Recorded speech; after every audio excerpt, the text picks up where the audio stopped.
Hey everybody, it's Matt Collins with eXp Realty. Today here with Taylor Perry with Van Dyke Mortgage.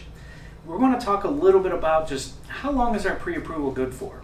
We know that in today's market, it takes us longer to find a house through just lack of inventory, the multiple offers. It's just taken us a little longer. So Taylor, how long is a pre-approval good for? So typically you have about a 4-month window from when I pull your credit to when that credit expires. Okay. But just don't go buy a new car. Don't change your job. Don't miss any payments. Don't do anything drastic. Okay. You're still going to qualify on 4 months and 1 day or however long it takes you.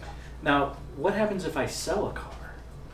That's fine. Okay. Yeah, we can even, let's say you sell a car that has a payment attached to it. We can now exclude that payment and you can now afford a little bit more house even. All right, good. Now, I always recommend that my clients stay in touch with you throughout the process, if nothing more than just to check in every once in a while. How often should they be checking in?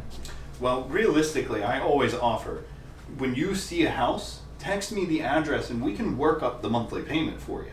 So that's pretty often, if you're seeing houses pretty often, that you're going to keep in touch with me. That way, you know what you're getting into before you even make an offer.